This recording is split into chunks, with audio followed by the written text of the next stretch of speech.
मुडा मामले में बुरे फंसे सीएम सिद्धरमैया, राज्यपाल ने मुकदमा चलाने की दी मंजूरी। मुडा मामले में कर्नाटक के मुख्यमंत्री सिद्धरमैया की मुश्किलें बढ़ने वाली हैं, क्योंकि राज्यपाल ने सीएम के खिलाफ मुडा मामले में मुकदमा चलाने की मंजूरी दे दी है।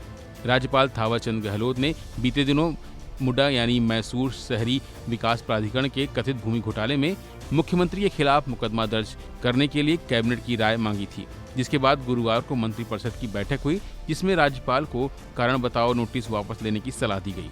हालांकि इस संबंध में राज्यपाल ने कानूनी विशेषज्ञों की राय ली, जिसके बाद राज्यपाल ने मुख्यमंत्री के खिलाफ मुकदमा चलाने की मंजूरी दे दी है। इस मामले में शिकायतकर्ताओं ने मुडा मामले में भ्रष्टाचार निवारण अधिनियम 1988 की धारा 17 और 19 और भारतीय नागरिक सुरक्षा संहिता 2023 की धारा 218 के तहत मुख्यमंत्री के खिलाफ मुकदमा चलाने की मंजूरी मांगी थी। भ्रष्टाचार विरोधी कार्यकर्ता टीजे अब्राहम समेत कई अन्य शिकायतकर्ताओं का आरोप है कि मुडा घोटाले में अवैध आवंटन से राज्य के खजाने को 45 करोड़ रुपए का नुकसान हुआ है। शिकायतकर्ता ने सीएम सिद्धरमैया, उनकी पत्नी, बेटे और मुडा के आयुक्त के खिलाफ मुकदमा चलाने की मांग की गई है।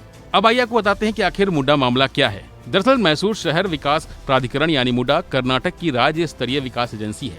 इस एजेंसी का काम शहरी विकास को बढ़ावा देना और गुणवत्तापूर्ण बुनियादी ढांचे का विकास करना है, साथ ही लोगों को किफायती कीमत पर आवास उपलब्ध कराना है।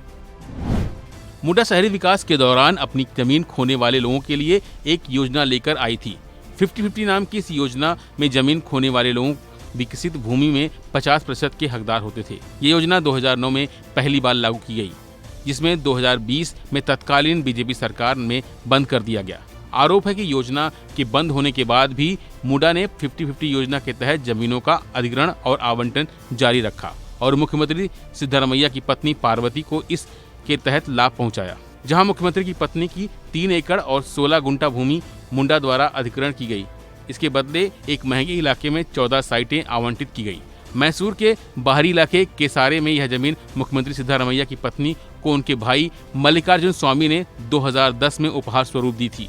आरोप है कि मुडा ने इस जमीन पर अधिग्रहण किए बिना ही देवनूर तृतीय चरण की योजना विकसित कर दी। मुआवजे के लिए मुख्यमंत्री की पत्नी पार्वती ने आवेदन किया, जिसके आधार पर मुडा ने विजयनगर 3 और 4 फेज में 14 साइटें आवंटित की। यह आवंटन राज्य सरकार की 50-50 अनुपात योजना के तहत कुल 38,284 वर्ग फीट का था, जिन पर 14 साइटों का आवंटन मुख्यमंत्री की पत्नी के नाम पर हुआ। उसी में घोटाले के आरोप लग रहे हैं। विपक्ष का कहना है कि पार्वती को मुडा द्वारा इस साइट के आवंटन में अनियमितता बरती गई। फिलहाल के लिए बस इतना ही। बाकी अपडेट के लिए बने रहिए वन इंडिया हिंदी के साथ।